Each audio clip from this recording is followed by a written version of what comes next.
Now, live from the news station where the local news matters. This is WHUC News 7. Good evening. Thank you for tuning in with us at this WHUC News 7 segment. I am MeKiyla Brown. We begin this evening with a look around some of the most interesting places here in downtown Jackson.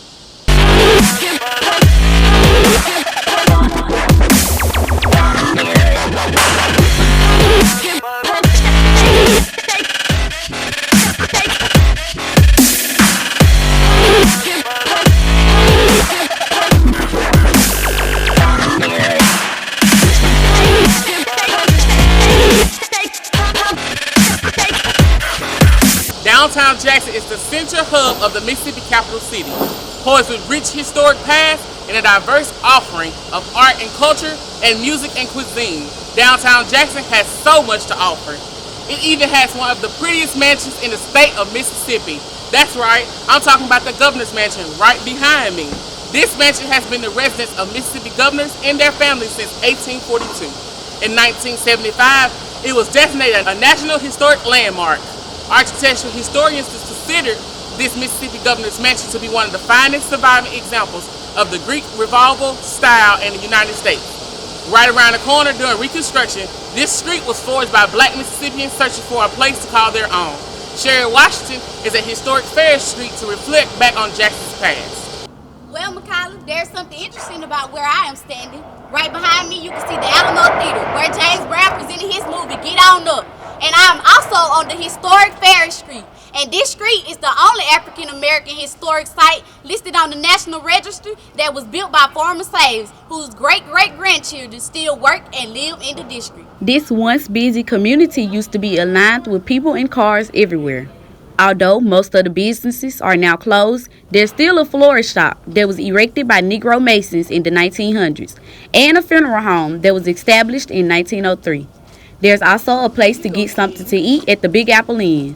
I spoke with cook Lavette Mack to see why hasn't this gone out of business. What keep bringing people back is like the good quality of the food. You can't find this food nowhere else in Mississippi. You have to come to Big Apple Inn to get the little bit of smoked sausage, the little pig ear on the slider bun with the slaw, the mustard, and the hot sauce. I also spoke with Timothy Jackson, who takes me back in time. We used to go down to the Alamo on Saturday mornings, and we'd spend the day down there. We eat lunch down here at the Big Apple Inn, and we watch all the different kung fu flicks that they used to play on Saturday at the Alamo Theater. Peaches Cafe was named after her owner, Willoria Ephraim, who passed away in 2018 due to cancer. Many idols have ate here, including B.B. King, Martin Luther King Jr., and President Barack Obama. Peaches closed down altogether in 2015. Sherry, I understand you have ventured off into another historic community. This particular community has been seen in award-winning films. You're right over in the Fondren community, right? That's right, MeKiyla. I'm standing right in Brents, where one of my favorite movies, The Help, was filmed and where they serve some of the best food in town. Brents Diner opened their doors in October of 1946. It wasn't always called Brents Diner, however. It first started out as a pharmacy under pharmacist Alvin Brent. He then sold it in 1977 to two young pharmacists, and they sold it to a Randy Calvert, and he sold it in 2009. Brent's Pharmacy became pharmacy-free in July of 2009 and was renovated in 2014. Some originals are still in there, such as the bar stools and the soda fountain. I spoke to Assistant Manager Shannon Johnson, who shares why this is such a great stop to visit when you're in Jackson, Mississippi. The help, like when people Google it, famous places to go is Brents, and we are known for the help, but we're known for more than just the help. You know, it used to be a drugstore, and it's been here for 73 years and still running. So I think that makes it historical too, but really for the help. Also located in the Fondren community is the Beacon, which is closed down now, but you can still shop online. Up from Brent's is more food stops, one called Walker's and The Bean. But everyone seems to go right back to where The Help was filmed in 2011, starring Viola Davis and Cicely Tyson. Brents is open on Tuesday through Friday from 7 a.m. to 7:30 p.m. and Saturday from 8 a.m. to 7:30 p.m. So I suggest you stop by and try some of these delicious burgers and shakes they have to offer. Sherry Washington reporting for WHUC News 7. Back to you, MeKiyla. That is really interesting, Sherry. Not far from you, Johnny Smith is at King Edward's Hotel, where this hotel has dominated the western edge of downtown Jackson since it was built in 1923. Johnny? That's right, MeKiyla. One of the attractions in the capital city is the King Edward Hotel. For 40 years, this hotel was a hangout for bats, pigeons, and homeless people. Finally, it was renovated after being destroyed by the Civil War in 1863. Restored using federal and state historic tax credits, it now houses 186 hotel rooms and 64 apartments, preserving some of the original historic elements in the interior renovation of the historic hotel. In December 2009, the newly restored King Edward Hotel opened its doors as the Hilton Garden Inn. Well, that about wraps it up here at the historic King Edward Hotel. Johnny Smith reporting live for WHUC News 7. Back to you, MeKiyla. I'm standing right here in the historic Smith Park. Honoring one's legacy can be very interesting. You may learn new information that you may not have heard or even read in a history book. This author's home is a part of a rich history in Jackson, Mississippi, even down to the bedroom. Delisha Banks is at Eudora Welty's house and garden to give us a view. That is exactly right, MeKiyla. I am currently here on 1119 Pinehurst Street in Jackson, Mississippi, where the late Eudora Welty once called home. For those who may not know who Eudora Welty was, she was an internationally acclaimed author who wrote most of her renowned essays and fiction right here in this very home. Eudora is known for her many fictions such as Delta Wedding, The Golden Apples, and Robert Bridgegroom. After the author's death in 2001, her home was then made into a museum in her honor. Aside from her love of writing, Eudora Welty also enjoyed gardening, which explains the garden behind her home. Belhaven District resident Leslie Augustinelli tells how it feels to live close by the home Eudora once lived in. It feels great to have this in our backyard. We've never been inside the house, but we've been in the backyard in the garden. And visitors are allowed in the house, but must schedule a tour firsthand. Right beside the house is a visitor center that contains more artifacts, along with the many awards Eudora received for her novel. Delisha, there are two particular places that store much factual information about Jackson and its history, ranging from a simple photo to flipping through the pages of a book. Well, as you can see, I did a change in location. I am still in Jackson, here at the Margaret Walker Center. Let's find out more information about this historic figure. Margaret Walker was an American poet and writer born and raised in Birmingham, Alabama. She was part of the African American literary movement in Chicago, known as the Chicago Black Renaissance. Margaret is known for her many poems, such as For My People, Love Song for Alex, and For Malcolm X. I've had quite a busy day today, covering these iconic individuals and learning so much important information about their many contributions. But I can't go without acknowledging this last American author, the late William Morris, who happens to have a library right here in Jackson, Mississippi, named in his honor. Jackson, Mississippi native Willie Morris's trademark was shown through his lyrical artistry and reflections on the American South, also known as the Mississippi Delta. Willie Morris wrote renowned books such as New York Days, North Toward Home, and My Dog Skip, which also became a film shot in 2000 in Canton, Mississippi.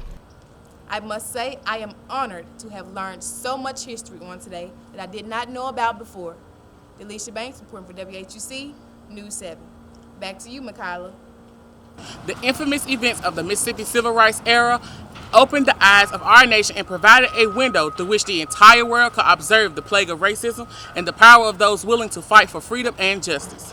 Anthony Scott is at M.W. Stringer Grand Lodge, home of the Prince Hall Mason and the headquarters for the state NAACP, where Medgar Evers spoke at an integration meeting the day he was assassinated. Anthony? The history behind the M.W. Stringer Grand Lodge is one of the civil rights movement stories with a twist. The Prince Hall Masonry was one of the most infamous civil rights battlegrounds. The Masons constructed the building with the intention of sharing it with the NAACP. Throughout the years, it has been the home of 4 major civil rights organizations: the NAACP, the Southern Christian Leadership Conference, the Student Nonviolent Coordinating Committee, and the Congress of Racial Equality. It is also where Medgar Evers gave his final speech before he was assassinated. Speaking of Medgar Evers, Anthony, I know you're right outside of his home where he was killed in his Right, driveway. MeKiyla. I'm now right outside of Medgar Evers' house where he was assassinated right here in his driveway. Medgar Wiley Evers was an American civil rights activist in Mississippi, the state's field secretary for the NAACP, and a World War II veteran. His efforts with the NAACP made him a target for multiple threats, including a firebombing of his house in May 1963, shortly before his assassination. In dedication to the civil rights activist, Jackson, Mississippi placed up a monument in dedication to him and Dr. Martin Luther King. Back in February of this year, the Freedom Corner Monument was destroyed after a car crash. The monument was put in place at the intersection of Medgar Evers Boulevard and MLK Drive as a dedication to the civil rights icon. The monument has since been replaced with the new monument you see today. Evers was shot in the back in the driveway of his home in Jackson, Mississippi, shortly after midnight on June 12, 1963.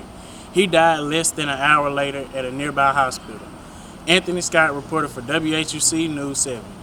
We're going to take a quick break, and when we come back, more sights to see around Jackson, Mississippi. Stay tuned. When stories hit home, you can trust the WHUC News 7 team to give you the information you need. Good evening, and thank you for joining us. I'm Sharon Washington. And I'm Jordan Funny. We have the news team that you can count on, and the only Hines College news station that cares more than any other college station in Mississippi. The gym is in the construction, so both girls and boys. This is home, and this is the news station. WHUC News 7. Welcome back. History enables us to develop a better understanding of the world in which we live in. We live in a time of rapid change, and visiting any museum can be a sight to see. One of these museums can be the Civil Rights Museum. Right behind me, we take a quick peek inside to get a better understanding of a Mississippi movement that changed the nation. The museum promotes a greater understanding of the Mississippi Civil Rights Movement and its impacts by highlighting the strength and sacrifices of its people.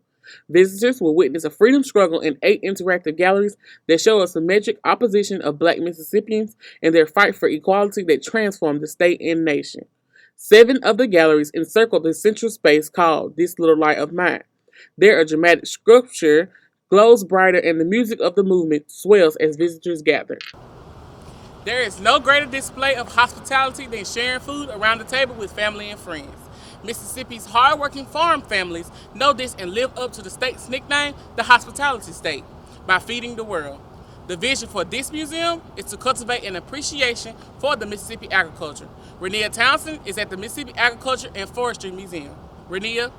Thank you, MeKiyla. I'm here at the Agricultural and Forestry Museum, which is a great place to be, seeing as though Mississippi is an agricultural and forestry state. Here you can find many ways that Mississippi is recognizing a need for the preservation of our culture and heritage in a vital way. The Agriculture and Forestry Museum has many different parts. They hold a lot of weddings, field trips, and gatherings prior to the COVID-19 pandemic. They are still up and moving with the hours from Monday through Saturday from 9 a.m. to 5 p.m. I spoke with Justin Nipper about what the museum has to offer. We maintain the animals and maintain the grounds, and there's a lot of buildings that like blacksmith shop, print shop, sawmill, cotton gin, things like that that we maintain and operate throughout the year. And then in our general store, which is where we're standing right now, we will soon be selling smoked meats, and we sell jarred goods and casseroles and jams and jellies and shirts and candies and toys and all of that. And then we have our children's barnyard in the back, and that is where we do have, like I said, animals. I then spoke to David Miller, staff member of the museum, about how they obtain artifacts to show in the parlor. Aside from going to flea markets and auctions, we don't really necessarily hunt them, try and hunt them down. But we have had plenty of members of the community come to us and say certain things like, My grandfather was an avid farmer, and he has had this variety of tools in his shed for years, and I think they'd be a great fit for your museum. Can I donate them to you? And I would say about 70 to 80% of our artifacts come through us that way. Renia, for those who may be sports fanatics, there is one museum in town that you may want to check out, no matter if you are a football, baseball, chess, hockey, soccer, or even a tennis fan. That's right, MeKiyla. I'm right across the street at the Mississippi Sports Hall of Fame, where the museum celebrates the Magnolia State's incredible rich history of producing world-class athletes and teams. At the Mississippi Sports Hall of Fame, you can see great athletes and the awards they received, as well as the challenges they have been through.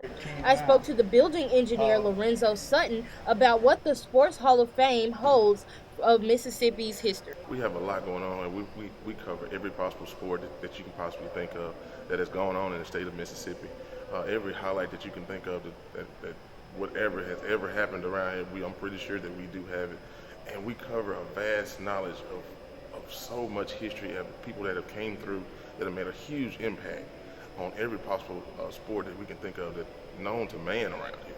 So I mean, we do a really, really good job of preserving it so that way we can talk about the past, but we can also mess around and continue to go ahead and move forward to the future so we never forget this. After speaking with Mr. Sutton, I talked with the executive director of the museum, and he told me more about how the museum came to be.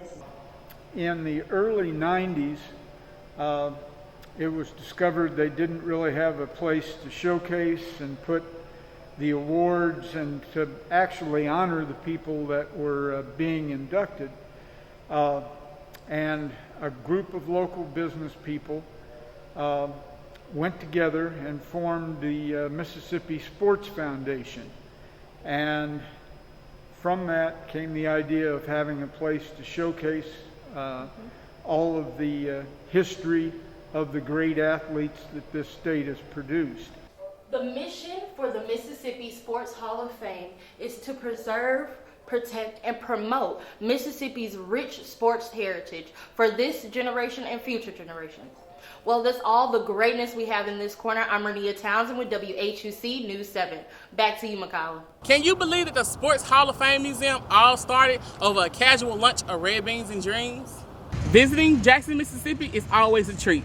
The city of soul knows how to entertain and educate any young mind with the wonders of the world.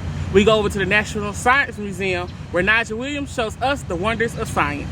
That's right, MeKiyla, and I'm here at the Natural Science Museum, and I'm going to show you all the wonderful things that this museum has to offer. Jackson, Mississippi has a lot of fun things to do, and one of those things is the Natural Science Museum. I talked to Louise Wigington, and she told me what she enjoyed about being at the museum. The lady feeding the fish. I talked to TJ Tibby, and he told me why people should come to the Natural Science Museum. I think one of the biggest things Mississippi has going for it is the beautiful natural world here. We have one of the most biologically diverse environments here in the country, and the Mississippi Museum of Natural Science is a place that highlights that biodiversity. So it's really just a great place to get a snapshot of the wildlife we have here in Mississippi.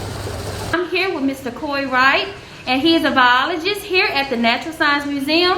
Mr. Wright, can you please tell me about the little lovely animal we have here today? Basically, this is an eastern screech owl, one of the smallest species of owls in the state of Mississippi. This owl, they come in two color phases, a red phase and a gray phase. As you can tell, this is the red phase. Her name is Ghost. The screech owl is the owl that actually gets the name screech by the sound it makes. A loud shrieking noise, which the smaller the owl, the louder they sound. The bigger the owl, the wimpier they sound, per se. One cool thing, this is a bird of prey, meaning it eats meat. It has razor sharp talons and a razor sharp beak. The alligator, see how he's wiggling? When they're placed on their back, blood flow slows down and they go in a catatonic state. See, he's just chilling out right now. Now watch what happens when I turn him over. He's gonna wiggle again. He's like, what just happened to me? One fun fact about alligators are that they have 82 teeth. Mr. Wright tells you why you should remember that number, 82. Okay, there are 2 species of alligators in the world. There are 23 different species of crocodiles. The cool thing about an alligator, this is Mississippi State reptile. The alligator is born with teeth, about 82 teeth. And a way to remember that is Mississippi has 82 counties, so they have a tooth for each county. The average alligator can lose up to 100 teeth in a year. They constantly grow teeth. They have conical teeth. As you can see, the Natural Science Museum has a lot of attractions. Naja Williams reported for WHUC News 7. Over the last 18 years, this museum has brought thought-provoking exhibits and programs of national and international significance to the public. Chandler McSwain is at the International Museum of Muslim Cultures. Thank you, MeKiyla. I'm here at the Muslim Museum. If you didn't know, the Museum of Muslim Culture is America's first Islamic history and culture museum.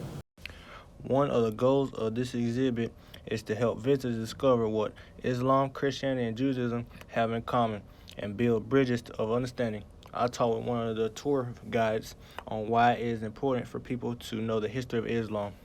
The Muslim, we have a very rich heritage cultures where we focus on education and the beauty of learning, and we want people to understand what we do.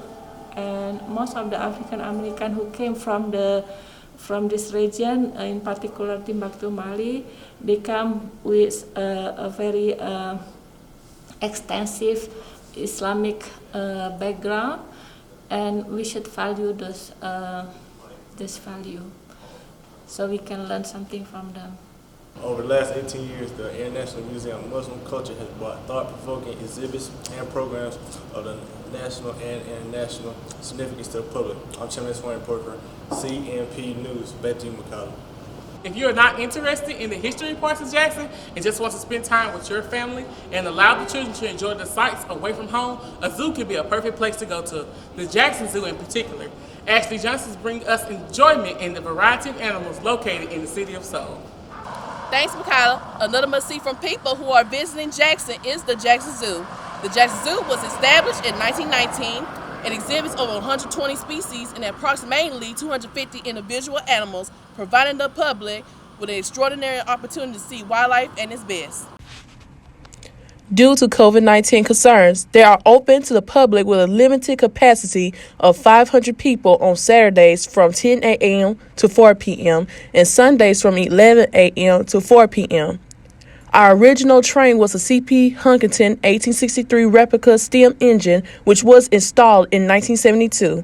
The train has 3 cars that hold up to 15 passengers each and has 1 wheelchair-accessible car available on request. In the 21st century, a zoological park or zoo is not simply a showcase for exotic animals meant to entertain masses and generate profit. Animal lovers and environmentalists take specific educational programs and go through extensive training to become a member of a modern animal care staff. Last year, the zoo has been closed to make room for improvements and time for the management. Ashley Johnson reporting for WHUC News 7. Back to you, MeKiyla. Thanks, Ashley. I'm located right here at the Welcome to Jackson mural, where this art has brought great attention. The city of Jackson essentially decided by adding this mural, it would serve as a welcoming mat to the city of Jackson. Well, as we say here in Mississippi, the street lights have came on and it's time for me to wrap it up. If you want to visit Jackson someday, this segment has definitely given you a couple of sights to see. I am MeKiyla Brown, reporting for WHUC News 7.